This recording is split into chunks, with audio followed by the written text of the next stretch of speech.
నమస్కారం. జగన్మోహన్ రెడ్డి గారు పాదయాత్ర అని ఒక్క మాట పలకంగానే కూటమి గుండెల్లో రైలు పరిగెత్తున్నాయి. ఎందుకంటే నిన్నటి నుంచి వారు చేస్తున్నటువంటి ట్రోలింగ్స్ వస్తుంటే వాళ్ళు ఎంత కంపితలకు గురవుతున్నారో విషయం అర్థమవుతుంది. ఎంతసేపు జగన్మోహన్ రెడ్డి గారు అప్పులు చేశాడు, వీళ్ళేదో చేసాము, అయ్యేదో చేసాము అని చెప్పడమే కానీ 18 నెలల కాలంలో ఈ కూటమి ప్రభుత్వం చేసినటువంటి ఈ 2,00,000 కోట్ల రూపాయల అప్పులు ఏమైపోయినాయి? జగన్మోహన్ రెడ్డి గారు కరోనా ఉన్న 2 సంవత్సరాలు పోయిన 3 సంవత్సరాల కాలంలో 2,75,000 రూపాయలని ప్రతి రాష్ట్రంలో ప్రతి పౌరుడికి అందించడం జరిగింది. అభివృద్ధి అభివృద్ధి అభివృద్ధి లేదు, అభివృద్ధి లేదంటారు. ఎక్కడ లేదయా?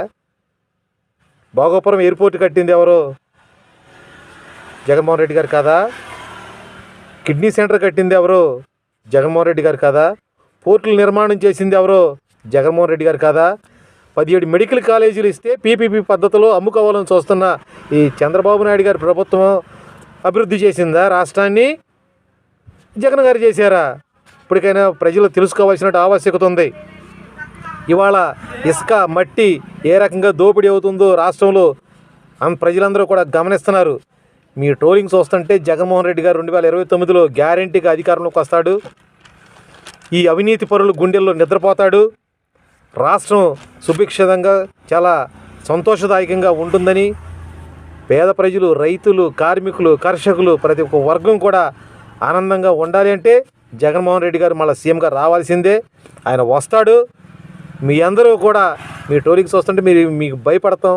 మీ విధానాలు కూడా మాకు అర్థమవుతున్నాయి. కాబట్టి మీరు బహిరంగ చర్చకి రావాలి అని అనుకుంటే అబద్ధాలతో కాదు, వాస్తవాలు మాట్లాడండి.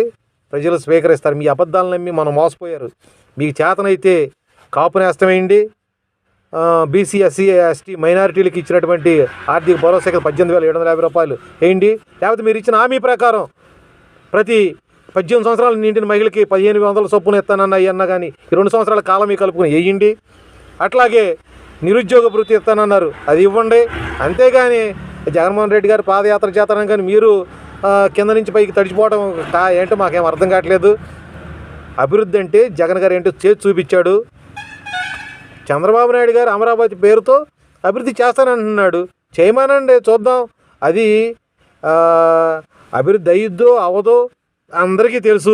కాబట్టి పేదల రాజధానో ధనికుల